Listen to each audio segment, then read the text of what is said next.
packed our bags in morning light. My daughter's eyes so wide and bright. To Cebu City, Dad, she said, let's chase the stories that we've read across the sea to Philippines, to mountains green and shores pristine. Oh, Temple of Lea upon the hill, monument of love that's standing still. Not all treasure shines like gold. In your column stories unfold. What we found was more than stone. A father's love that stands alone. We climbed the steps beneath the sun. My little girl, she grabbed my hand and run through columns grand and marble floors. Look, Dad, she pointed Roman doors. A temple built for love, not prayer. A husband's heart laid open there. Oh, Temple of Lea upon the hill, monument of love that's standing still. Not all treasure shines like gold. In your column stories unfold. What we found was more than stone. A father's love that stands alone.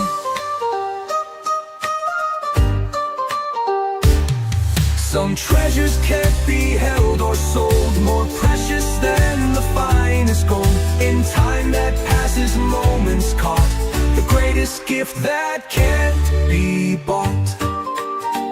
As sunset painted skies with fire, we watch from steps up even higher. One day she whispered in the breeze, will someone build this all for me? I held her close and softly said, your temple's built inside my head.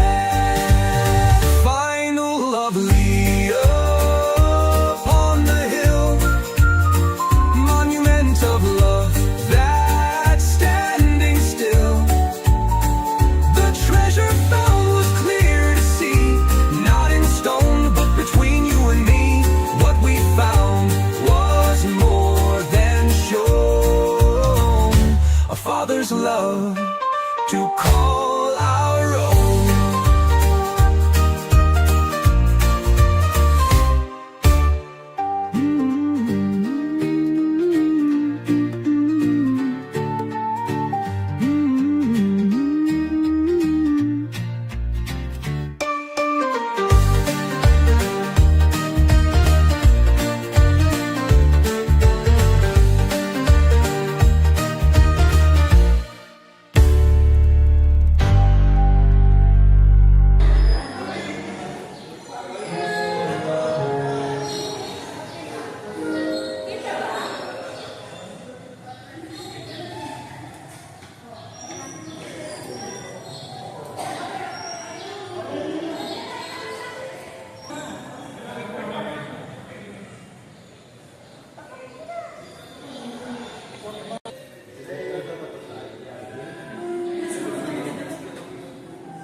I do.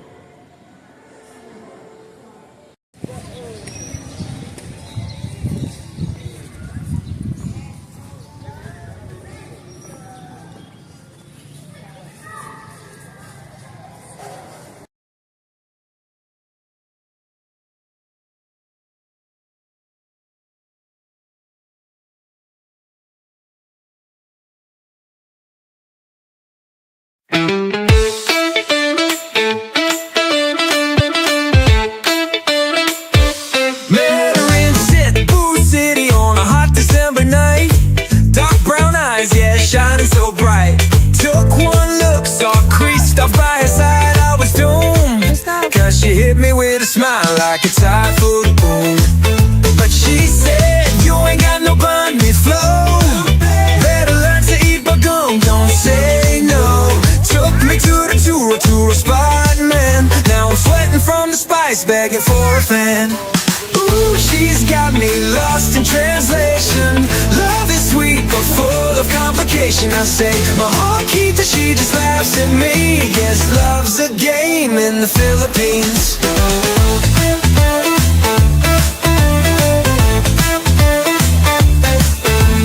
Mama said, boy, you need a steady job. Tito said, no tattoos, you look like a slob. But her Lola just winked, said give him a chance. Now we're dancing in the streets, baby Dylan on the way in a reggae trance. But she said no more red horse, you drink too much. And if you flirt with another, better pack it up. Man, she rules like a queen, got me walking in line. But her love hits deep like an old drop rhyme. Ooh, she's got me lost in translation. Love is sweet but full of complication. I say, my heart keeps it, she just laughs at me. Guess love's a game in the Philippines.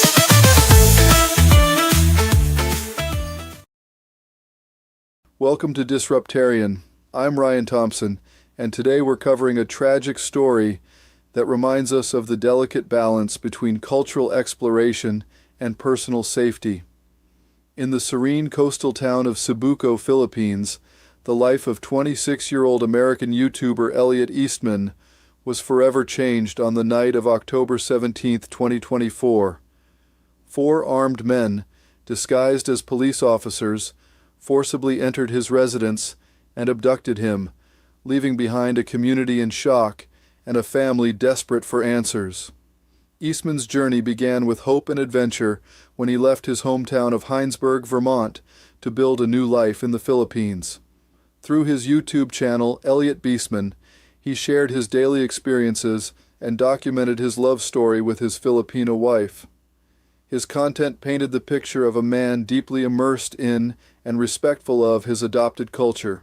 The attack occurred just 200 meters from a Marine detachment, raising suspicions of involvement by the Abu Sayyaf group. Despite Eastman's resistance, which resulted in him being shot in the leg, the kidnappers managed to escape via speedboat.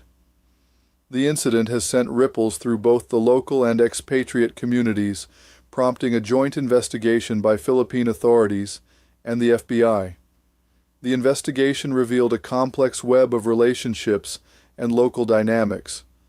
Prior to settling in Cebuco, Eastman had reportedly fallen victim to a marriage scam in Zamboanga City, losing significant money before meeting his current wife. Their marriage, merely 5 months old at the time of the abduction, may have intersected with pre-existing local relationships, potentially contributing to this tragic event. As we conclude today's episode, let's remember that while cross-cultural connections can enrich our lives immeasurably, they require careful navigation and awareness. This is Ryan Thompson for Disruptarian, reminding you to stay informed and stay safe. So the Senate had a hearing yesterday, 22nd, with Mark Zuckerberg and Jack Dorsey about the censorship teams on their social media platforms. And it finally is coming out that people with my point of view have been specifically targeted. Anything right-wing, as they call it, I don't believe it's right-wing at all. I believe the definitions are wrong. I believe right-wing implies authoritarianism and heavy-handed government policies and, extreme, totalitarianism. The far left is far more guilty of that than the so-called far right, whereas the right-wing, as they call them, are more libertarian. They want less government, less control. They want the government out of our lives. And the left wing, so-called, want more government control, want more censorship, want more regulations. And so I believe that the terms are incorrect. But anyway, they had this Senate hearing and they interrogated basically Mark Zuckerberg and Jack Dorsey about their censorship teams and their censorship software. that they target certain keywords, certain hashtags, certain websites, and certain people, which happen to be people that question the COVID vaccine, which is now being pulled off the market right and left. These vaccines are, because they were untested and unproven. We all question that. Like, how can they just fast track a vaccine that they haven't proven or tested, and then they give those drug companies immunity? They shouldn't have ever got immunity. They shouldn't have never fast tracked it before testing, and now they're being pulled off the market. Well, that's all we were saying, is it could be dangerous, and they've proven to be dangerous, and that is why they're pulling them off the market. But they censored us for it. They, persecuted us for it. They, used shame tactics, and they censored us on social media. These big platforms worked with the government and the Biden administration to censor people with that point of view, that, hey, maybe we should test these vaccines before we distribute them. Like, for fuck's sake, they're not taking the influenza vaccine off the market, and that's been tested and proven. So, why would they be taking these COVID vaccines off the market? Well, it's because they're dangerous. That's why. Herd immunity is why we have less COVID, not because of these vaccines. People who are found to have gotten COVID and recovered were 22 times less likely to be infected again. So that's why we have less COVID now than before, is because of herd immunity, and look it up. Look up herd immunity. It's where humans' antibodies combine together, in a herd to create a stronger immunity against the infection. And that's why we have less COVID. And I said that long before any of that was really produced. I said that back in 2020, back as early as March of 2020. I said, we don't need these vaccines. Herd immunity will do its job. I think this is just a big hoax, and that's what it turned out to be. So, what's next? Monkeypox or something, right? We'll get the same kind of hysteria. And they also targeted anybody who had anything to say about LGBT. Well, I still have a problem with that. I still don't agree with Drag Queen Story Hour. I don't agree with pride parades. Like these pride parades issue warnings to parents about nudity at the pride parades. Why do men have their dicks out in public, and why is that okay? I don't agree with that. That should be absolutely forbidden. Those men with their dicks out at pride should be going to jail for indecency or, lewdness or whatever. They shouldn't have their dicks out in public, especially in front of children. I don't agree with Drag Queen Story Hour. I don't agree with men with their dicks out. I don't agree with transgender dancing with children and influencing them. I think that's all wrong. And so I'll never change my opinion on that, but I should have the freedom of speech to say those things without getting censored. And I know that I was censored, I just couldn't prove it until now. But in 2019, I had some political opinions, and my account in 2019 got a censorship warning. It said, your account has been suspended or something, locked is what it was. My account has been locked. If you wish to reopen your account, delete the content, and they pointed out a post, and then you can get your account back. Well, I deleted the content, I got my account back, but Disruptarian on Twitter went from getting 31 million views a month, and I proved it. I took screenshots and I uploaded them. I went from 31 million views a month to 30,000 a month after my account was restored, and it's never recovered since. So I'll be writing Elon Musk, and Lord willing, I get my, reach back. I get unshadow banned. I've been shadow banned basically, certainly on Facebook and certainly on Twitter, and I can prove that I got shadow banned on Twitter in 2019. But at least they're having Senate hearings about that. Senator Hawley really went hard on them and interrogated them about this, and told them, threatened them that they would subpoena the data about all of their censorship. And so when that's known, when that gets exposed to the public, these social media platforms are going to die off. When people realize what meddling these social media giants have done in politics and in just, social interactions to guide policies for the government. When people realize that, these social media platforms are going to die off. I guarantee it. Just watch and see. But so that's my proof. I'll show some links. I'm in the Philippines and it's crazy here. But anyway, I'll show some links in this video in the description about my censorship, about how I went from 31 million views a month to 30,000 overnight. That's proven. So now, not only is it proven, but I know now how many other people have went through the same thing. It's being exposed every day.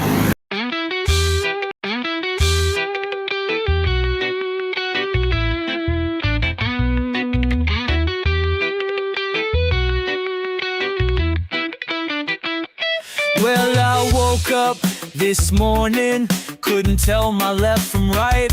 Scrolled my feed, saw a chick with a beard, man, it gave me a fright.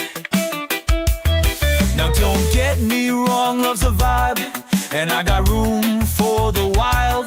But when a dude named Karen's throwing fists, yeah, I gotta crack a smile. They say, don't offend as they sharpen their knives, preaching love and tolerance while ruining lives. I just wanna chill, smoke a little and play, but the woke patrols got my vibes in decay. Chicks with dicks and woke-tastic tricks, I'm lost in a culture that just won't quit. Call me crazy, call me blind, but I miss the days when we could speak our minds.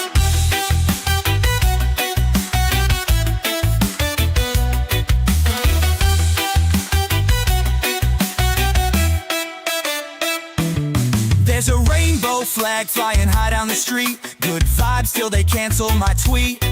Free speech is hate speech, they scream with flair, while I'm just trying to breathe in this digital air. Man, the headlines are wild like some twisted dream. Breaking news, reality's a hate crime scene. But I ain't judging, I'm just trying to be free. Can we all just laugh, smoke a bowl and agree? They say, check your privilege, but I'm checking my stash before this madness makes my sanity crash. Live and let live, but they draw the line at anyone who doesn't walk their narrow design. Chicks with dicks and woke-tastic tricks, I'm lost in a culture that just won't quit. Call me crazy, call me blind, but I miss the days when we could speak our minds.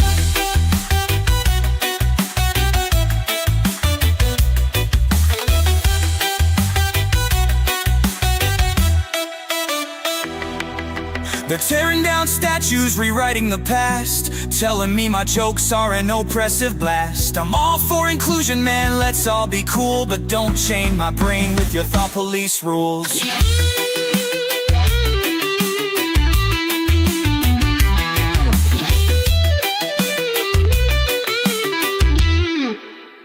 So let's break free from this madness, roll with the tide, find a little love where the sun don't divide. We're all just humans fumbling through, but if you can't laugh, man, what's left to do?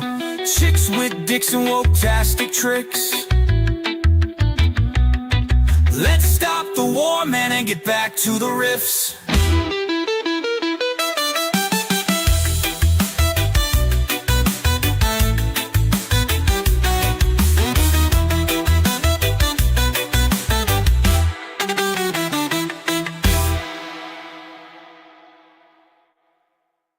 It's time to clean house, time to take it back. Disruptarian rise, time to break the back. American fight, murder the woke mind virus tonight. Pop, pop, we ain't scared of no lies. Disrupt the game, we gon' I will rise. sign executive orders to end child sexual mutilation, get transgender out of the military and out of our elementary schools and middle schools and high school. And we will keep men out of women's sports.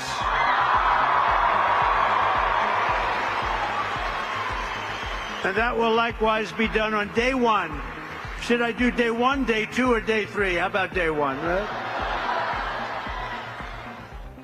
Under the Trump administration, it will be the official policy of the United States government that there are only two genders, male and female.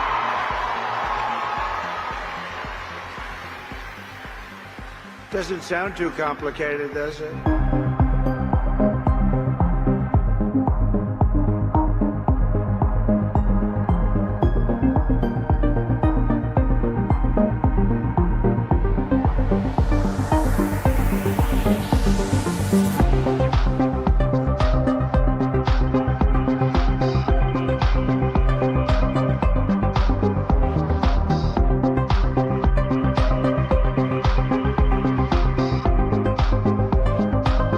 Did you ever imagine a day in which a president of the United States would insist that a defining characteristic of his administration would be a recognition of only two genders?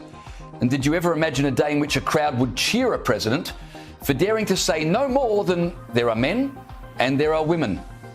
Peter Dutton should take note. Winning elections in 2025 could be as simple as knowing the difference between men and women and having the courage to say so. Of course, the left will frame Trump's agenda as a push against LGBTQ people, but of course, it's not. It's a push against what Trump calls trans lunacy. Lunacy that has men using female bathrooms, men competing in female sports, and gender-confused kids being sterilised in the mistaken belief that it's the empathetic thing to do.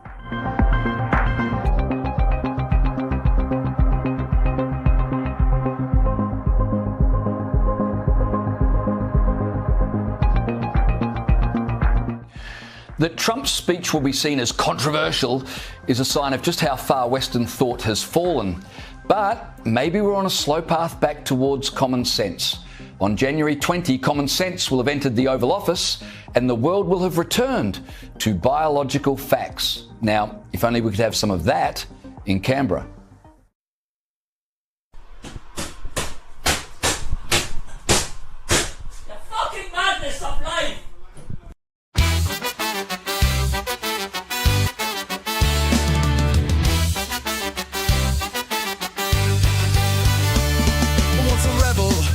Standing tall, fighting for truth, breaking down walls. Punk's not dead, it's just been reborn. Raising the flag for the working class storm. Johnny stays rotten, won't kneel or bow. Ripping the chains, standing up now. Anti-establishment, loud and free. Punk rock's alive in the land of the free. He sang for the people against the elite. Now he's marching strong back on the street. No king, no crown, no puppet strings. Only the truth that rebellion brings. Rebel, rebel, take your stand against the lies, against the scam. Fake woke cries trying to control, but freedom's fire still burns in the soul.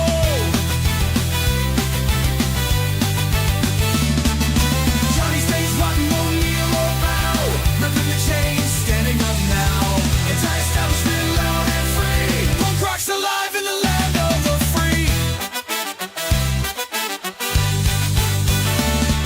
Strength in values, power and truth. Fighting the system, defending the youth. No more silence, no more shame. Punk rock's fire still fuels the flame. Disruptarian hero, voice of the street. Champion of workers, refusing defeat. Breaking the chains, tearing the veil. Truth marches on, it will always prevail. Raise your voices, don't back down. Rotten, stand strong, won't be drowned. The new rebellion, the people's fight. Truth and honor burning bright. Johnny stays rotten, won't kneel or bow. Ripping the chains, standing up now. Anti-establishment, loud and free. Punk rock's alive in the land of the free.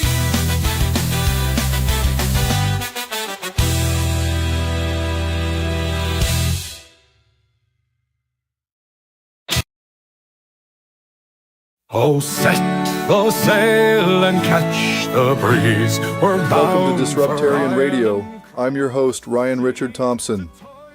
Today we're diving deep into a topic that's foundational to everything we do: truth, integrity, and how these values shape the legacy we leave behind.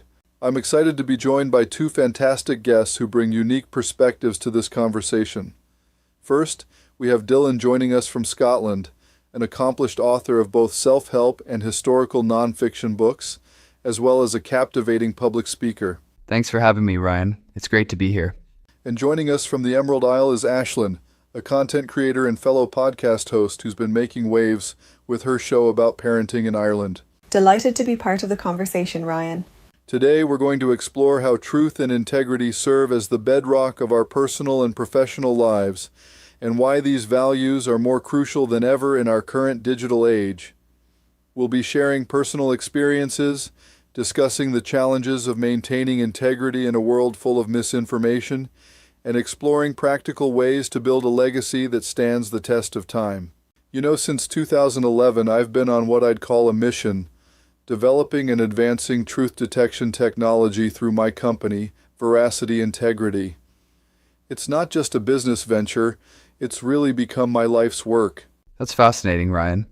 What drove you to focus on truth detection specifically? The simple answer is that I've seen how deception can tear apart relationships, communities, and even entire societies. We're building AI-driven systems that can detect lies with up to 97% accuracy. It's about creating accountability at every level. The implications of that kind of technology are enormous. How do you see this impacting everyday people? From legal investigations to personal relationships, imagine a world where truth isn't just an ideal, it's verifiable. Though I have to say, it's not always been an easy path. I can imagine there's been pushback. In my experience, writing about historical truth, people often resist facts that challenge their beliefs. Exactly.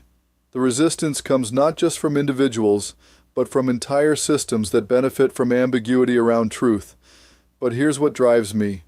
Every time we advance this technology, we're creating tools that could prevent wrongful convictions, protect the innocent, and hold the powerful accountable. As someone who works with parents, I'm curious about how this intersects with raising children and teaching them about honesty. That's actually a perfect example. When we model truth-telling and integrity for our children, we're not just teaching them values. We're showing them how to build trust. It's the same principle we're applying at Veracity Integrity, just on a larger scale. I find it remarkable how you've managed to merge technological innovation with such a fundamental human value. That's because at its core, this isn't just about technology, it's about human connection. When we can trust each other's words, we can build stronger relationships, better businesses, and more just societies. Speaking of honesty and documentation, this really goes back to my Mormon upbringing. In the Mormon faith, there's this huge emphasis on keeping journals and recording your life experiences. That's quite interesting. How did that early practice influence your later approach to documentation? It became absolutely fundamental. When I started getting involved in activism, I quickly learned that documenting everything wasn't just about personal reflection. It was about protection and accountability. Protection? Can you elaborate on that? Well, when you're dealing with controversial topics and challenging authority, having detailed records of every interaction becomes crucial. I started recording everything, especially during confrontations with law enforcement or during protests. That must have come in handy more than once. It absolutely did, and this practice really proved its worth during my custody battle. I learned from other parents who'd gone through parental alienation that documentation was essential. As someone who works with parents, I hear about these situations quite often. How detailed were your records? I recorded every interaction with my ex from 2013 onwards, especially after receiving threats about turning the kids against me. Every threat, every interaction, it was all documented and could be used in court if needed. That's incredibly thorough. It must have been exhausting to maintain that level of documentation. It was, but I'd seen firsthand what happens when situations devolve into he said, she said. In today's world, especially with movements like Believe All Women and Me Too, having concrete evidence isn't just helpful, it's essential for protecting yourself. Would you say this approach has influenced other areas of your life as well? Absolutely. When you're an activist dealing with controversial topics, when you're a parent navigating custody issues, or when you're developing truth detection technology, documentation becomes second nature. It's not about paranoia, it's about preservation of truth. It's like writing history as it happens, isn't it? Exactly. And in a world where narratives can be twisted so easily, having that concrete record of events is invaluable. It's become more than just a practice. It's a way of life. Speaking of documentation and truth, I've got a rather personal story that really shaped my perspective on all this. It involves my parents, and it's not an easy one to tell. These family stories often hold the most powerful lessons, don't they? Indeed. One night my father came home late from work. He had the smell of alcohol on his breath, nothing extreme but noticeable. What happened next was, well, it was traumatic. Take your time, Ryan. My mother physically attacked him. I was there, witnessed the whole thing. For an hour she was violent towards him, but he never retaliated, never raised a hand to defend himself. That must have been incredibly difficult to witness, especially as a child. The worst part came after. My mother filed a false police report, claiming my father was the violent one. Despite me being present, despite knowing what really happened, the police made my father leave our house. That's heartbreaking. How did that experience affect your view of truth and justice? It fundamentally changed everything. Here was a clear case where the truth was completely inverted, and an innocent person suffered because of it. My father, who had been the victim, was treated as the perpetrator. It's a stark example of why documentation and evidence are so crucial. Exactly. Witnessing that injustice, seeing how easily false allegations could destroy someone's life, it made me hyper-vigilant about maintaining records and evidence. When my own marriage started showing signs of trouble in 2013, I immediately thought back to my father's experience. And that's why you started recording everything? Yes. In a system where allegations alone can destroy lives, where the truth often takes a back seat to narrative, documentation isn't just helpful, it's survival. Every interaction, every threat, every significant moment, it all gets recorded and preserved. It's a powerful lesson learned through painful experience. And it's why I'm so passionate about truth verification technology now. Because I've seen firsthand how lives can be destroyed when truth becomes subjective, when it becomes a matter of who tells the most convincing story rather than what actually happened. Speaking of truth and narratives, we've seen some remarkable examples in recent years of how misinformation can shape public perception on a massive scale. The Russiagate situation with Donald Trump comes to mind immediately. It's perhaps one of the most significant examples of how false narratives can be weaponized. Can you break that down for our listeners who might not be familiar with all the details? Essentially, we saw a completely fabricated dossier used to initiate what amounted to an attempted coup against a sitting president. The entire narrative was later thoroughly debunked, but the damage was already done. What's particularly concerning is how many major media outlets ran with these stories without proper verification. It shows the breakdown of journalistic integrity. And it's not just in politics. Look at someone like Elon Musk.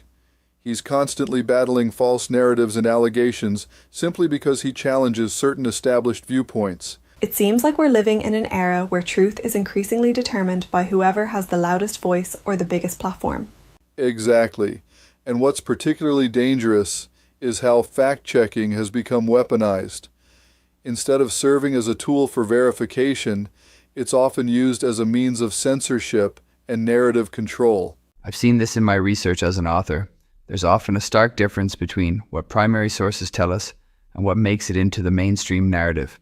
This is precisely why I'm such an advocate for technological solutions to truth verification. When human bias can so easily corrupt the fact-checking process, we need more objective methods. But how do we navigate this landscape in the meantime? How do ordinary people separate fact from fiction? Documentation. Always go back to original sources. Look for verifiable evidence. And most importantly, be willing to change your mind when new evidence emerges. It's about maintaining intellectual honesty, isn't it? Being willing to admit when we're wrong and adjust our views accordingly. This is actually a perfect segue into something I've been working on for the past 15 years through my company, Veracity Integrity. We're developing AI-driven lie detection technology that could revolutionize how we verify truth. That's fascinating, Ryan. How exactly does AI factor into lie detection? Most people probably still think of traditional polygraph tests. Our system actually integrates AI algorithms with advanced polygraph technology. We're able to analyze thousands of data points in real time, achieving up to 97% accuracy in detecting deception. The implications of that kind of technology are enormous. But I have to ask about the ethical considerations.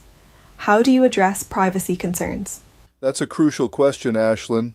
We've built our entire system with ethics and compliance in mind. It's not about invading privacy. It's about providing tools for situations where truth verification is critical, like law enforcement or corporate security. I can see how this could transform legal proceedings. Imagine being able to reliably verify testimony in court. Exactly, but it goes beyond just catching lies. The technology can help verify sincerity in various contexts, from job interviews to financial services. Think about how many frauds could be prevented. But couldn't this technology be misused? What safeguards are in place? We've implemented strict protocols about how and when the technology can be used. It's not meant for casual use or surveillance. It's specifically designed for controlled, consensual environments where truth verification is essential. It reminds me of your science fiction novel, Ryan. A world where deception becomes impossible, both liberating and terrifying. That's right. In The Transparent Future, I explored those implications. But our current technology isn't about creating that kind of society. It's about providing tools for specific, legitimate needs. How do you see this technology evolving over the next decade? As AI continues to advance, we'll see even more sophisticated analysis capabilities. But what excites me most is how this technology could help restore trust in institutions and human interactions. Imagine a world where we can actually verify the claims of our public officials or ensure the integrity of our financial systems. You know, after everything we've discussed today about truth and technology, I think one of the most important legacies we can leave behind is a well-documented life story. It's not just about preserving memories, it's about establishing a record of truth. I couldn't agree more, Ryan. As an author, I've seen how personal histories can become invaluable resources, not just for families, but for society as a whole. But what's your approach to documentation in this digital age? Especially now when it's so easy to lose digital information or have it become inaccessible. I know as a content creator, I'm constantly worried about preserving my work. That's why I'm a strong advocate for using platforms like the Internet Archive. It's an incredible resource that helps preserve digital content for future generations. I've been systematically archiving my online presence there since the beginning. The Internet Archive is brilliant, but what about personal records? The more private aspects of documentation. I actually maintain multiple backup systems, cloud storage, physical drives, and yes, even old-fashioned paper journals. I learned from my Mormon upbringing that journaling isn't just about recording events. It's about creating a verifiable timeline of your life. It's like creating your own personal truth database, isn't it? But how do you decide what's worth documenting? My rule of thumb is, if it feels significant now, or if it might be questioned later, document it. That includes everything from business dealings to personal interactions, especially in potentially contentious situations. The challenge is maintaining that discipline over time. It's easy to start strong, but harder to keep it up consistently. True, but I've found that treating it as a daily practice like brushing your teeth makes it manageable. And with today's technology, it's easier than ever. Voice notes, digital photos, automated backups. We have so many tools at our disposal. And I suppose having systems like your AI lie detection technology makes the importance of documentation even more relevant. It's all about creating that foundation of verifiable truth. Exactly. In the end, our legacy isn't just what we've done. It's what we can prove we've done, and more importantly, who we've been. Truth isn't just about the present moment. It's about creating a reliable record for the future. As we wrap up today's discussion, I want to thank both Dylan and Ashlyn for sharing their invaluable insights on truth, integrity, and the importance of documentation in building a lasting legacy. Thank you, Ryan. You know, What really stands out from our conversation today is how personal integrity and systematic documentation go hand in hand. It's not just about keeping records. It's about building a foundation of trust that extends well into the future. Absolutely. And I think we've highlighted something crucial here, that in today's world, being truthful isn't enough. We need to be proactive about preserving and protecting that truth. That's exactly right. Whether it's through technology like veracity integrity, personal documentation, or digital archives, we all have a responsibility to maintain and protect the truth for future generations. And let's remember that this isn't just about personal legacy. It's about contributing to a more honest and transparent society. Well said. To our listeners, remember that your legacy starts with every decision you make today. Document your truth, stand firm in your integrity, and never underestimate the power of maintaining accurate records. And don't forget to utilize the resources we've discussed today, from simple journaling to digital archives. This has been Disruptarian Radio. Until next time, keep seeking truth and building your legacy with integrity. Thank you for joining us and supporting the show as we rebuild from nearly a decade of censorship and shadow banning. Our rebuild is underway, and it will take time to get back on our feet. Meanwhile, we hope that you enjoy our shows that are written by Ryan Thompson and performed by virtual voice actors. We look forward to hosting awesome real-life guests with great stories soon. To join our show, contact us at disruptarian.com. Mahalo!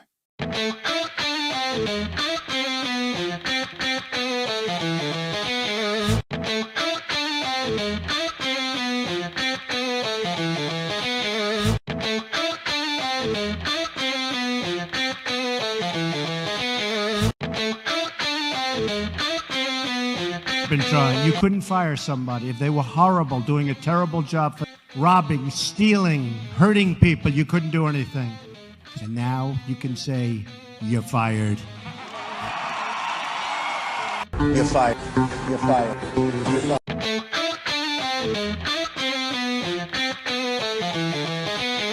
Woke up this morning, cracked my screen, scrolled through the chaos, so you know what I mean. Must took the wheel, said let's ride this train. Fact checkers got checked, now they're feeling the pain.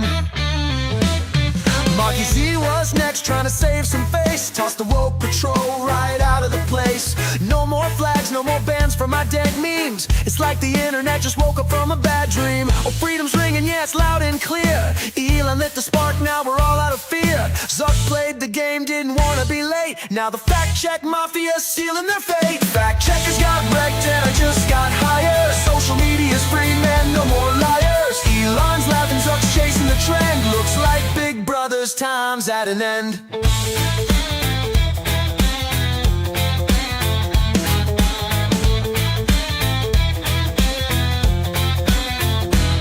Remember when my jokes got tagged as fake news? Now I'm dropping punchlines, got nothing to lose. They were sipping soy lattes in their echoey halls, but now their pink slips are tacked to the walls. Musk said, transparency, that's the key. Zuck said, hey, don't forget about me. It's a circus, man, but the clowns are gone, and I'm vibing in the sun, singing my song.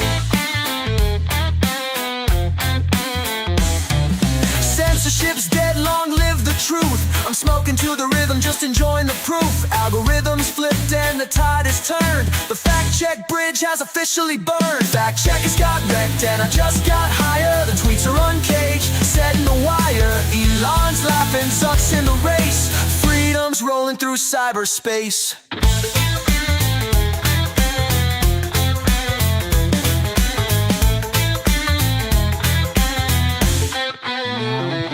Yeah, they flagged my memes, said they weren't legit, but now their office chairs don't even fit. Elon lit the blunt of this revolution. Zuck's tagging along with his own contribution. Freedom's like a fat spliff, roll it up tight. Pass it to the left, let's keep it in sight. No more community standards to shut me down. Just me and the truth, puffing all over town.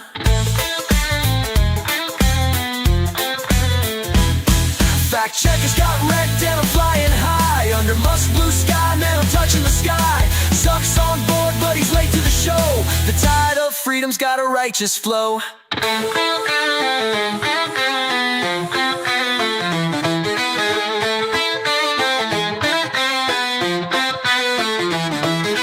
checkers got fired, I just got hired. Social media's free, man, no more liars. Elon's laughing, Zuck's tagging along, and we're jamming to the beat of the freedom song.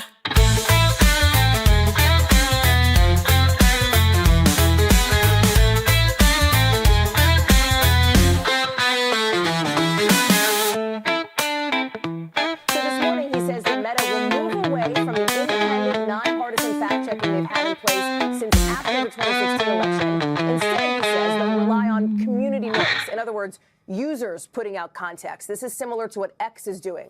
Zuckerberg says Meta's complex moderation system makes too many mistakes with too much censorship. Watch.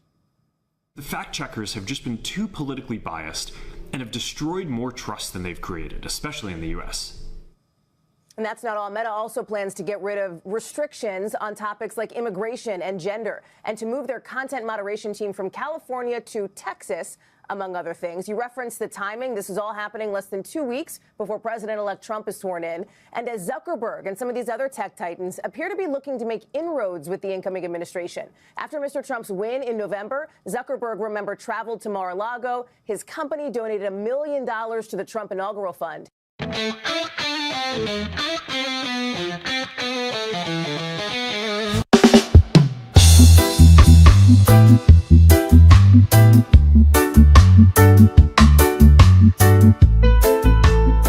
So, I've got something really interesting lined up for you today on Disruptarian Radio. We're going to dive into a topic that's, well, pretty controversial but super important to discuss. Hi everyone, really excited to be here. I'm joined today by Adrian, who's, she's got such a fascinating background. You were actually deeply involved in feminist activism before, right? That's right. And I've seen both sides of this movement. You know what I mean? Like, I was completely immersed in it, but now I've really stepped back and, well, I've got some pretty different perspectives on where things have gone. What really interests me is how you've sort of made this complete transition from being an activist to becoming one of its critics. Listen, it's been quite a journey, right? I mean, I still believe in equality, absolutely. But what I've seen, what I've experienced, the movement has just really gone in a direction that I think needs to be examined more critically. Today we're going to get into this whole idea of how feminism might have overreached in some ways, and how society's kind of pushing back against that. I think your perspective is going to be super valuable here. Oh, definitely. And there's so much to unpack here, like so many aspects that people don't really talk about or fully understand. So let's start at the beginning. How did we get from, fighting for basic rights to where we are today? Right? So the thing is, feminism really started with these incredibly important goals, right? Like women fighting for the right to vote, to work, to have their own bank accounts even. And those were absolutely necessary changes. Makes total sense. Those seem like pretty fundamental rights we take for granted now. Exactly. But here's what's really interesting and kind of concerning, As these basic rights were achieved, the movement started to, it started to shift. Like, instead of focusing on specific inequalities that needed addressing, it began pushing this narrative that's really quite different. How so? Well, you see, it evolved from fighting for equal rights to basically promoting this idea that everything wrong in society is somehow connected to men and masculinity. And this shift happened so gradually that many people didn't even notice it happening. That's quite a transformation. Oh, absolutely. And look, I witnessed this firsthand in activist circles. We went from discussing genuine issues like workplace discrimination to literally demonizing men for just existing, right? Like, everything became about this concept of toxic masculinity and patriarchal oppression, and, well, the movement really lost its way. Let's examine this clip of how it all started. This will help give perspective. How do we destroy the family? By destroying the American patriarch. Well, this might shock you, because I also thought the same for a very, very long time, that the people who created feminism actually were nice people who wanted the best for everyone and just wanted equality. here's what really happened. So Kate Millett, she was an American feminist author and artist. She is the founder of the National Organization for Women. Her sister, Mallory, was invited to one of the first meetings that established the National Organization for Women. So this is a feminist group that has been around since the start of the feminist movement, and they basically pioneered the whole movement. At this meeting, they gathered around a large table with Kate Millett, the chairperson, and she opened the meeting with the following back and forth recitation. So this is how the beginning of the meeting went. Why are we here today, she asked. To make revolution, they answered. What kind of revolution? The cultural revolution. How do we make cultural revolution? By destroying the American family. How do we destroy the family? By destroying the American patriarch. And how do we destroy the American patriarch? By taking away his power. And how do we do that? By destroying monogamy. And how do we destroy monogamy? By promoting promiscuity, eroticism, prostitution, and homosexuality. Wow. Come on. So this proceeded with a long discussion on how to advance these goals by establishing the National Organization of Women. Leader's sister says, it was clear they desired nothing less than the utter deconstruction of Western society. What do you think sparked this change? You know what? I think it was partly success, ironically. As we achieved more equality, certain feminist leaders needed to keep the movement relevant, right? And they did this by basically moving the goalposts and creating this narrative of permanent victimhood that honestly just doesn't reflect reality anymore. Speaking of these changes, I think we really need to talk about the Me Too movement. That was quite a turning point, wasn't it? Oh my goodness, yes. You know, the Me Too movement is actually like the perfect example of how good intentions can spiral into something really problematic. Like, it started with this completely valid goal of exposing genuine sexual misconduct, right? And that was absolutely necessary. What do you think changed? So what happened was the movement quickly transformed into this weapon, right? Like, suddenly an accusation alone became enough to completely destroy someone's life. And the really concerning thing is that there was absolutely no need for evidence or due process anymore. How did this affect workplace dynamics? The impact was just massive, right? I mean, what we're seeing now is that men are actually afraid to mentor women, to work alone with them, to even have casual conversations. And can you blame them? Like, one misinterpreted comment, one false accusation, and their entire career could be over. That seems pretty counterproductive to equality. I want to show a clip of comedian Dave Chappelle discussing this issue on his special on Netflix called Sticks and Stones. He didn't do anything that you can call the police for. I dare to try. Call the police on him. Hello, police? Yes, I am on the other line with comedian Louis C.K., and I think that he is masturbating while I'm on the phone. You know what the police are going to say in Atlanta? Well, what are you guys talking about? They ruined this nigga's life, and now he's coming back playing comedy clubs, and they acting like if he's able to do that, that's gonna hurt women. What the fuck is your agenda, ladies? Is sexism dead? No, in fact, the opposite happened. I said it was gonna get worse, and they said I was tone deaf. But 8 states, including your state, have passed the most stringent anti-abortion laws this nation has seen since Roe v. Wade. I told you. Exactly. And here's the really ironic part. This movement that was supposed to help women in the workplace has actually made it harder for them to advance. Because now we're seeing what they call the Pence effect, where male executives are they're just avoiding one-on-one interactions with female colleagues altogether. So it's created this kind of isolation? Oh, absolutely. And it's not just in the workplace. The whole dating landscape has completely changed. Like, men are terrified of approaching women now. And when they do, there's this constant fear that any interaction could be misinterpreted. The movement basically created this atmosphere of constant suspicion and fear. You mentioned something really interesting there about social dynamics.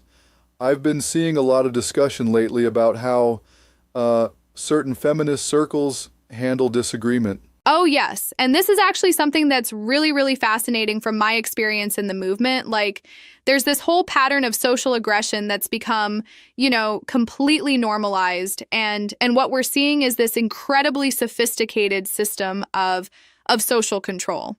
How does that actually work in practice? So, it typically starts with something like someone expressing even a slightly different opinion about gender issues. And then what happens is just, it's actually quite calculated. The person becomes a target of what I call social assassination. Like, first there's the gossip, right? And then it escalates to public callouts, and then it just snowballs into this full-blown campaign of reputation destruction. That's pretty intense.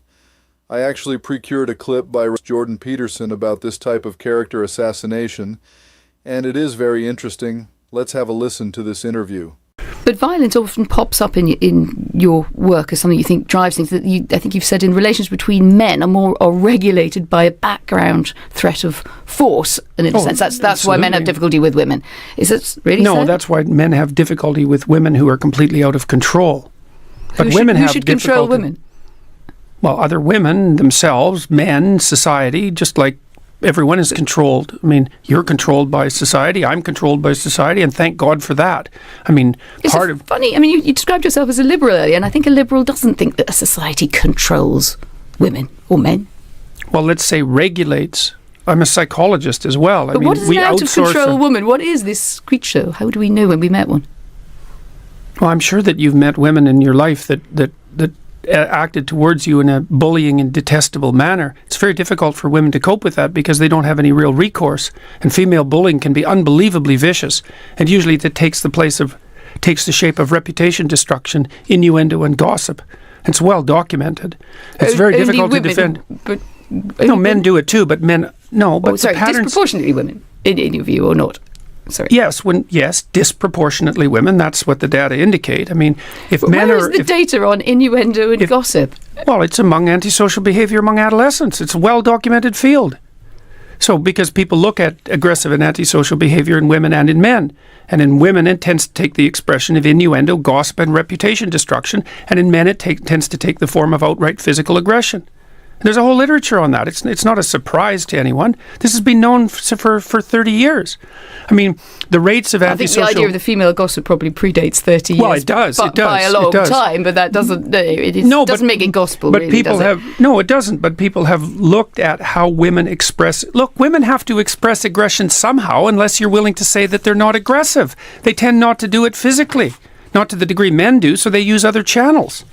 And what other channels are there other than physical aggression if you're going to be aggressive? Well, you go after people verbally. You go after them with innuendo and gossip and reputation destruction. And that's how it works. And just to be clear, that you think that's predominantly a female modus operandi? It isn't that I think that. Well, it's that the clinical literature indicates that. It isn't that I think it. Well, I'm not interviewing the clinical literature. I'm interviewing you. What do you think? Well, I'm a psychologist and a scientist, and I tend to base my opinions on what I've read in the broad, relevant clinical literature. I'm not making this stuff up. I studied antisocial behavior for like 15 years. I'm actually quite an expert on it. And so we know that men are more likely to look at it this way. All right. Women are much more likely to try to commit suicide. And men are much more likely to kill themselves. And the reason for that is that men use lethal force and women don't. Now that's a big difference. Okay, so then you say, well, women manifest aggression towards themselves and to others, but they don't use lethal force. They don't use physical force the same way men do. So they have to do it some other way. Why do they have to do something some other way? Because you can take your Hobbesian war against, so you're basically a Hobbesian. Life is war of all against all. Half and half. Half Hobbes, half Rousseau. That's why I'm not an ideologue. Because I don't think that people are good or evil. I think they're both. I don't think that culture is security or tyranny. I think it's both. And I don't think that nature is benevolence or catastrophe. I think it's both. And that's why I'm not an ideologue. That seems pretty legit. And here's the thing that's really, really concerning. Like, social media has made this so much more powerful. Like, these attacks can now happen at this massive scale, right? And what we're seeing is that people are absolutely terrified of speaking up because they know that one wrong word, one slightly controversial opinion, and their entire life could just implode. What about the impact on open dialogue? Oh my goodness. It's been absolutely devastating for genuine discourse. Like, even within feminist circles, people are walking on eggshells constantly. And what's really ironic is that this behavior, it's actually reinforcing the very power dynamics that feminism was supposed to challenge, right? We've just replaced one form of oppression with another. Sounds like it's created a kind of digital mob justice system. Exactly. And what's really, really concerning is how effective it is. Like, this social aggression, it's actually more damaging in many ways than traditional forms of conflict because there's often no way to defend yourself. And once your reputation is destroyed online, it's practically impossible to rebuild it. So, Adrian, let's talk about something that's really caught my attention lately, the Now movement and specifically its impact on family structures. Oh yes, this is actually something that's really, really fascinating and quite concerning when you dig into the history.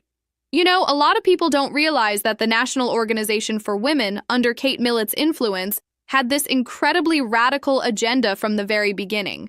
What were they actually pushing for? So, what's really, really interesting is that, like, based on accounts from Kate's own sister Mallory, these early Now meetings were they were absolutely focused on dismantling traditional family structures. And they weren't even subtle about it. They were actively promoting things like, widespread promiscuity, and they were really pushing this idea that monogamy was somehow, it was this tool of oppression. That's pretty different from what most people think Now was about. Exactly. And here's what's really, really crucial to understand. This wasn't just some fringe element of the movement. These ideas became absolutely foundational to modern feminist theory. And what we've seen over the decades is this systematic attack on traditional family values, right? The movement basically went from supporting women's choices to actively stigmatizing women who chose traditional family roles. What kind of impact has this had on society? Oh my goodness, the impact has been it's been absolutely profound. We're seeing record numbers of single-parent households, and there's this whole generation that's grown up with this really negative view of family structures. And what's really, really tragic is that the movement that was supposed to empower women has actually created this situation where many women feel guilty or ashamed for wanting a traditional family life. You know what's really interesting about all this? The way society has started to push back against some of these extreme feminist positions. Oh, yes, absolutely. And it's happening in so many different ways, right?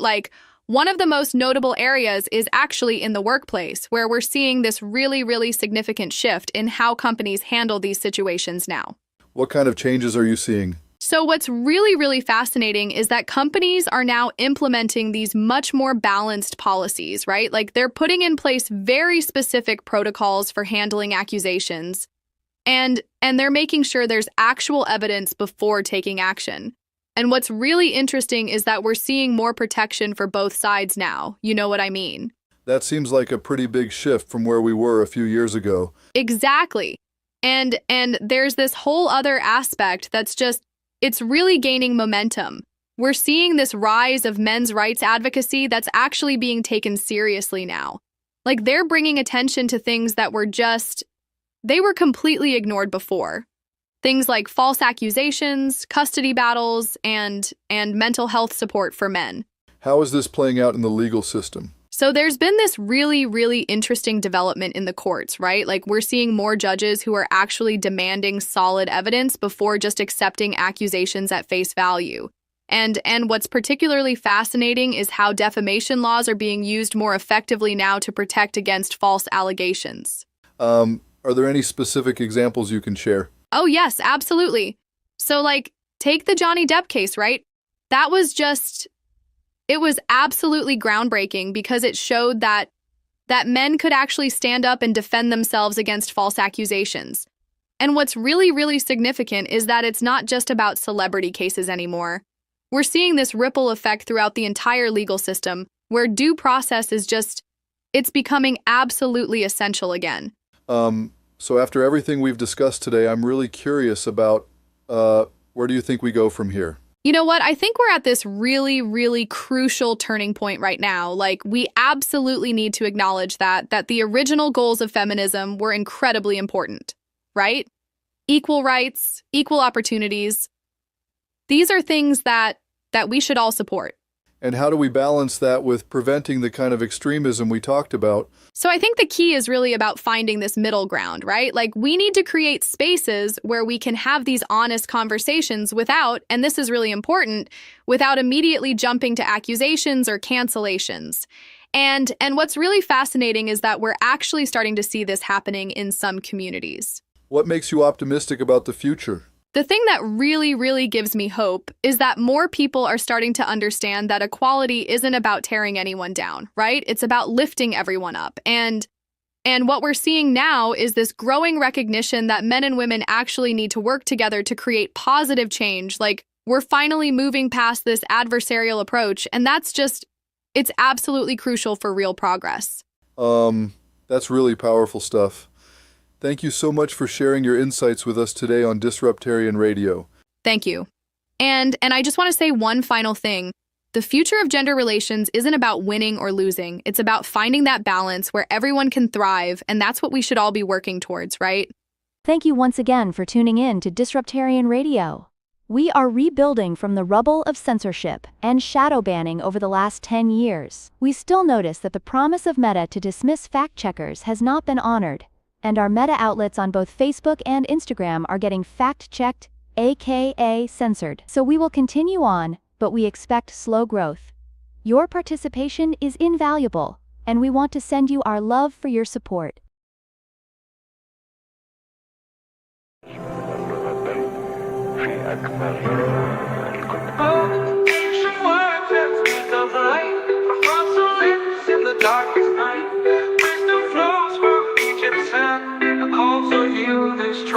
And Egypt's a mirror of heaven's skies, every star and power reflected in our eyes. But one day the gods will leave our soil, forsaking us to reap our own toil. Oh Egypt, your faith will fade away, and your children won't believe what you say. Only stones will speak of your piety, left alone in endless night.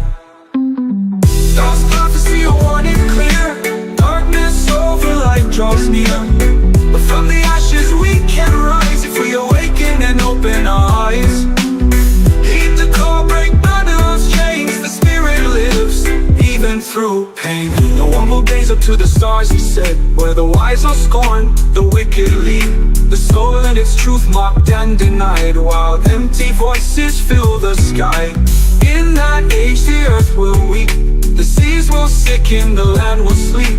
But all this darkness thought did tell will break beneath the Creator's spell. Those prophecy a warning clear, darkness over light draws near.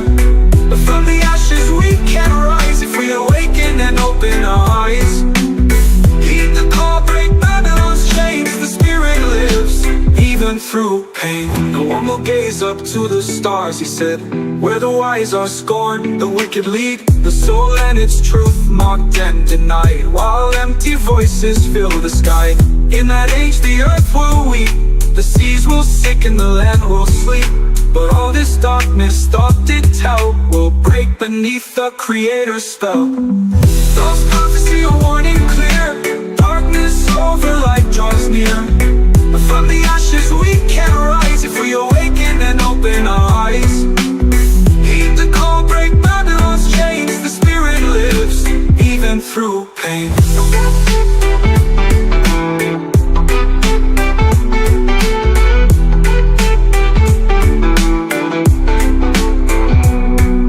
The spirit severed, the shamans say, lost in the west, a forgotten way. Restore the link to what's divine. In love and truth let our spirits shine. Not power, no greed, no gold will last, but the wisdom of spirit, a bond so vast. This crossroads ours, each step a choice to hear the spirit, to find our voice. Those prophecy a warning clear, darkness over light draws near. But from the ashes we can rise if we awaken and open our eyes. Heed the call, break Babylon's chains, the spirit lives even through pain.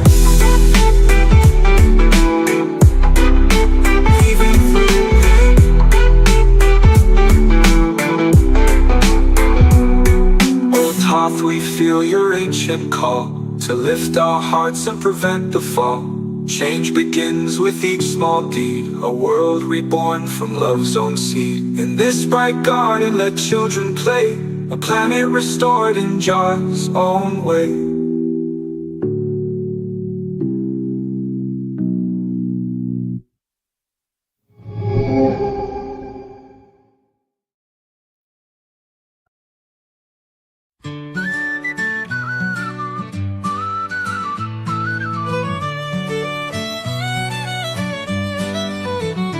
In a quiet room where shadows fall, a father's heart begins to call for the child he's barred from seeing by a love turned cold and fleeing.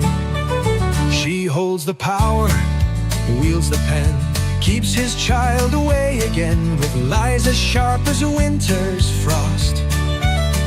A father's love is cruelly lost. Oh, the tears of broken fathers falling silent in the night. For the children they remember who've been taken from their side. Vengeful hearts and bitter lies stole the laughter from their lives. Now they wander lost and hollow, chasing dreams they cannot follow. Once he rocked her fast asleep, told her stories soft and sweet. Now his voice is but a ghost. In the halls he haunts the most. She tells the child to hate his name, turns love into bitter blame, a poison whispered in the ear, until his face fades into fear.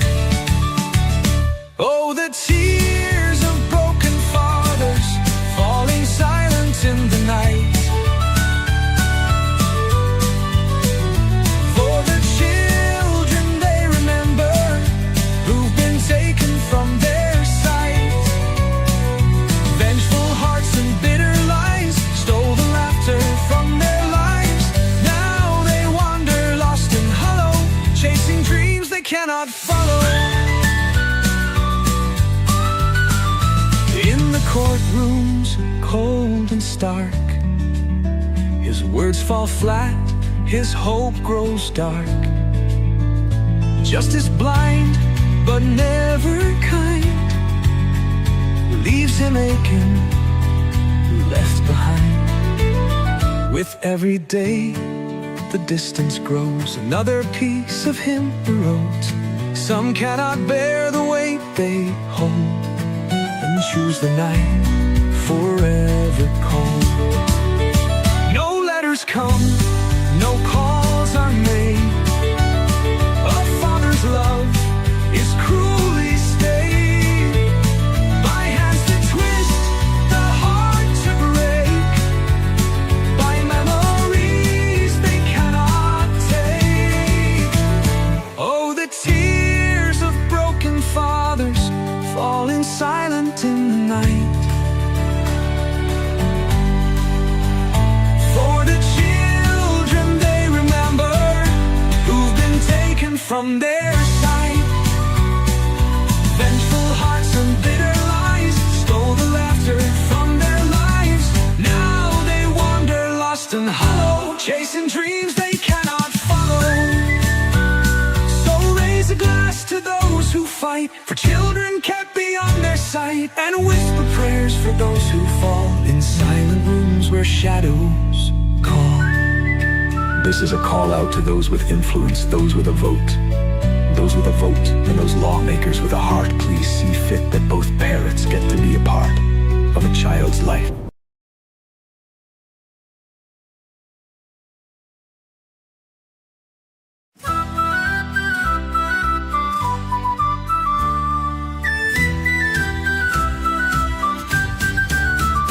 We set sail on a bright blue morn, packed our bags and we blew the horn. With a pocket full of dreams and a world to see, but we lost our way on the endless sea.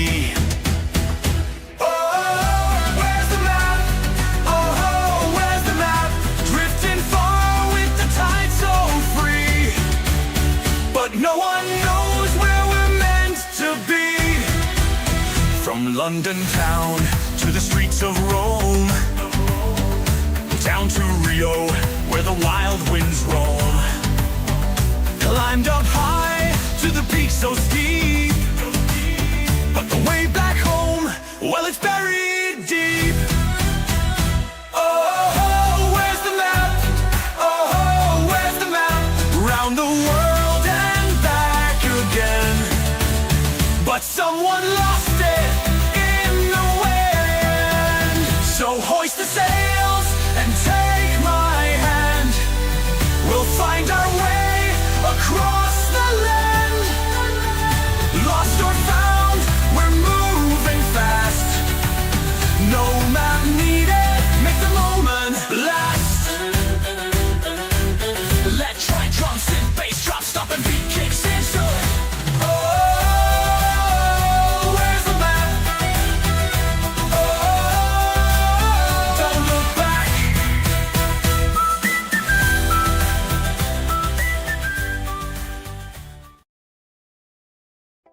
welcome to Disruptarian, the podcast where we explore unexpected connections in music and culture. I am your host, Ryan Thompson, and today we are diving into a fascinating story that might surprise you: the connection between Bob Marley and skinhead reggae. Joining me today are two incredible guests who bring unique perspectives to this conversation.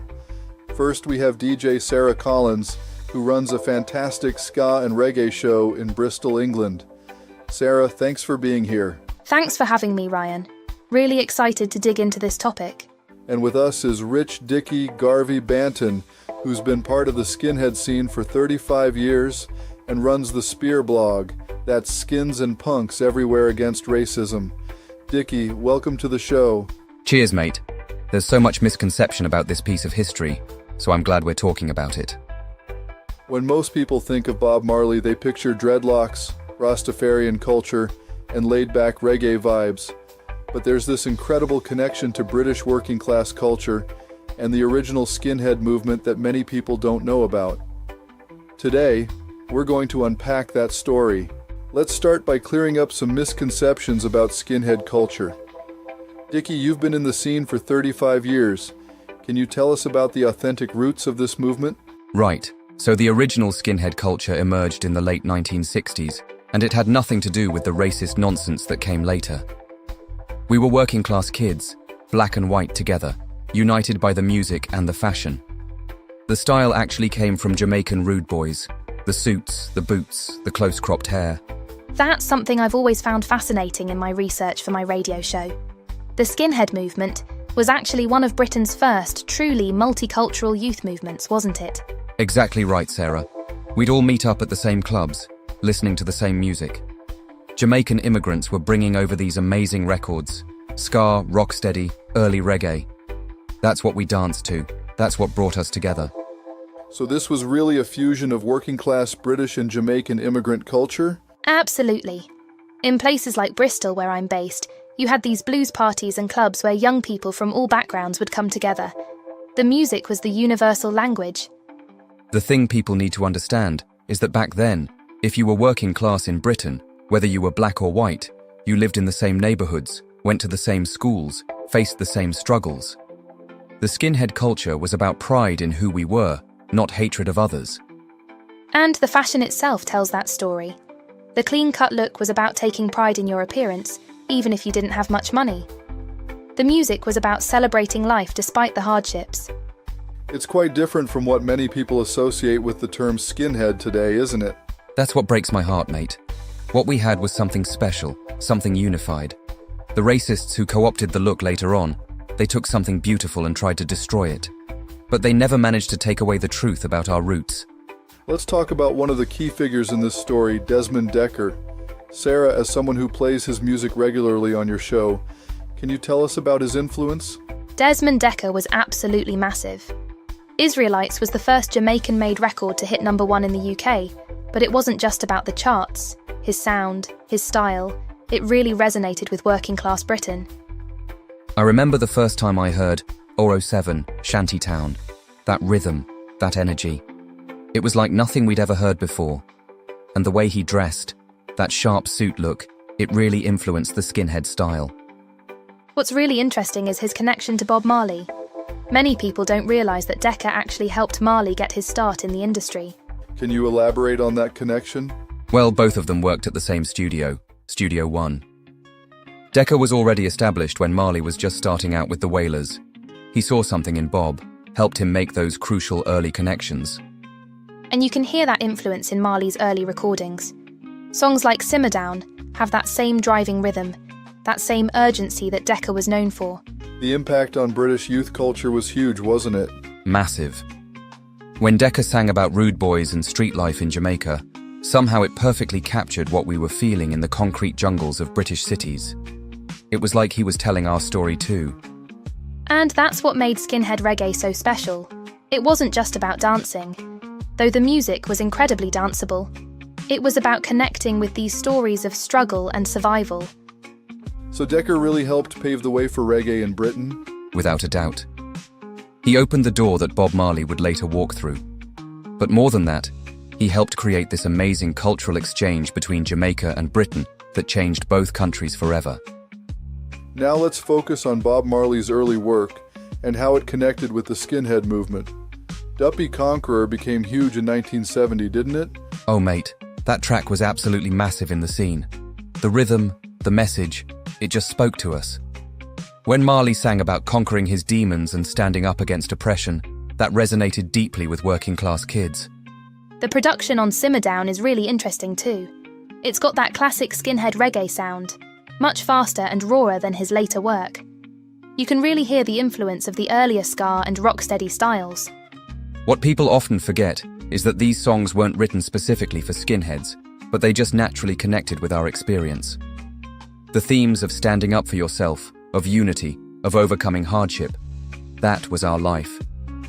Sarah, you play these early Marley tracks on your show. How do modern audiences respond to them? They're often surprised.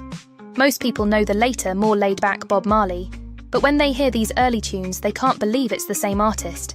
The energy is just incredible. Small axe was another big one for us. When Bob sang about the small axe cutting down the big tree, we felt that. We were the small axe, working class kids trying to make our way in a system that wasn't built for us. And these songs were actually being played in the clubs? Absolutely. They were perfect for the dance floors. The up-tempo rhythm, the driving bass lines, you couldn't help but move to them. I remember being in clubs where they'd play Simmer Down and the whole place would erupt. Jamaicans, white kids, everyone together, just dancing and celebrating. That was what it was really about, unity through music. It really shows how music can transcend its original context, doesn't it? That's what makes these songs so special. They took on new meaning for different audiences while staying true to their roots. It's a perfect example of how music can bridge cultures and create something new. Speaking of bridging cultures, we can't talk about Marley's influence without mentioning his fascinating connection to the punk movement, particularly Johnny Rotten. Dickie, you were there during this transition period, weren't you? Yeah, it was amazing to witness.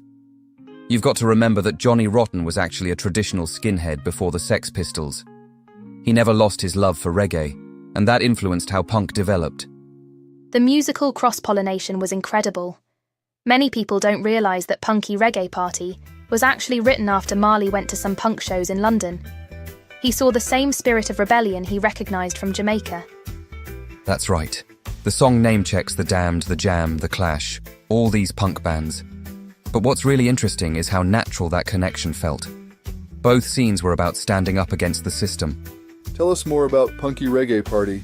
How was it received at the time? It was like a cultural handshake between two movements. The song's got this brilliant line about rejected by society. That resonated with both camps, the punks and the reggae crowds. What people don't always get is that punk and reggae shared this DIY ethos. Whether you were a punk putting on shows in abandoned buildings or a sound system operator setting up in a community centre, it was about creating your own space. And this wasn't just a one-way street, was it? Not at all. The Clash went on to cover Police and Thieves. Punk bands started incorporating reggae rhythms. It created this amazing hybrid sound that influenced both genres. I remember being at gigs where you'd hear punk bands one minute and reggae the next. Nobody batted an eyelid. It was all rebel music to us. Let's talk about how this fascinating period of cultural exchange continues to influence music and society today.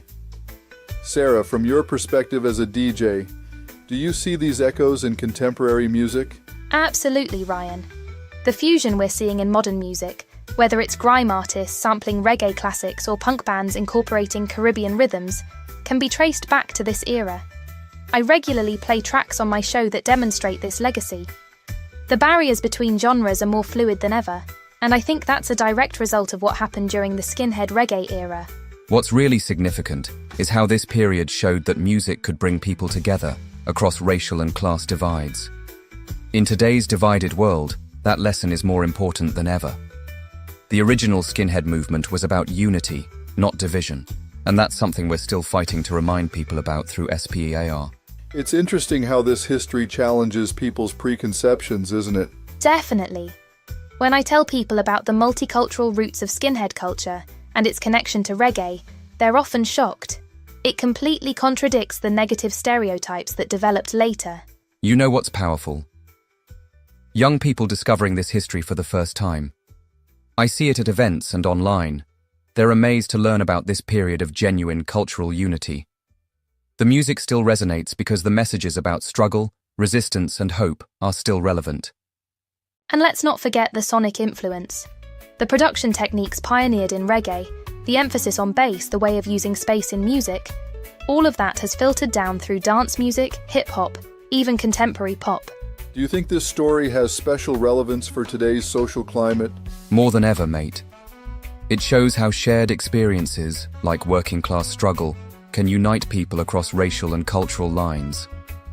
When I talk about this history at events, young people especially connect with that message. And musically, it reminds us that the best innovations often come from unexpected cultural intersections. That's something we should embrace and celebrate. As we wrap up today's fascinating discussion about Bob Marley and skinhead reggae, I want to thank both of our amazing guests for sharing their insights. Sarah, let me start with you. What's your final takeaway from this remarkable piece of music history? Thanks, Ryan. For me, this story perfectly illustrates how music transcends all boundaries. Bob Marley wasn't just making music for one audience. His message of unity and resistance resonated across cultures because it was authentic. As a DJ, that's something I try to remember every time I'm behind the decks. I'll add to that. What we've discussed today isn't just music history, it's a blueprint for cultural unity. The original skinhead movement, its connection to reggae, and Marley's ability to bridge different worlds, it all shows what's possible when we focus on what brings us together rather than what divides us. And I think that's a perfect note to end on. The story of Bob Marley and skinhead reggae reminds us that the most powerful cultural movements often arise from unexpected connections. To all our listeners, thanks for joining us on this journey through one of music's most fascinating chapters. And remember, as Bob himself said, one good thing about music, when it hits you, you feel no pain. This has been Disruptarian. I'm Ryan Thompson, and we'll catch you next time. We want to thank you for enjoying our shows as we rebuild Disruptarian after a decade of harsh censorship by big tech platforms such as Facebook and Twitter. Now that the cage has been opened and we are no longer shackled, we are now back on track. We are using virtual voice actors and employing some AI software to help us produce our podcasts for the time being. We hope that you continue to join us as we rebuild. We are broadcasting daily from noon UTC, and again a replay of the show at 3 p.m. UTC. Catch us at disruptarian.com at those broadcasting times, and also listen to homegrown music 24/7, 365.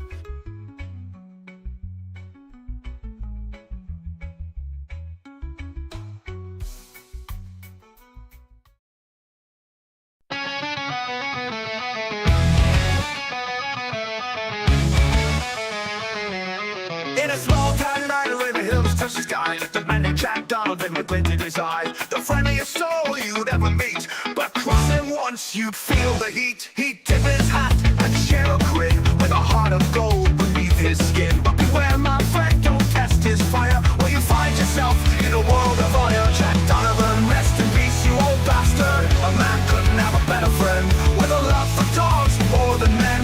You taught us all what true loyalty stands. You met your share of shady souls, but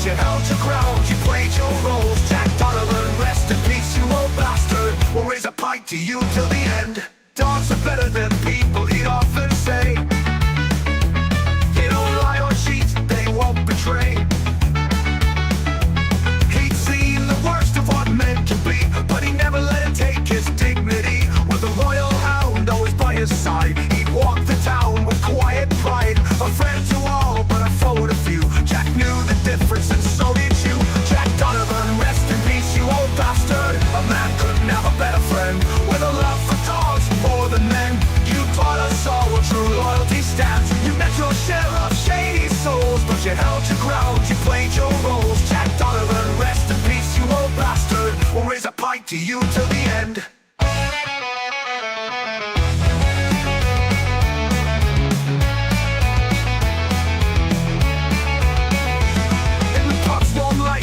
Share a tale of the man who'd fight but never fail. With a bond as strong as the bite he gave, Jack lived his life so bold and brave. He left his mark on every soul, a man who lived and made us whole. So here's to Jack, the friend we lost, but in our hearts he'll never exhaust. Jack Donovan, rest in peace, you old bastard. A man couldn't have a better friend.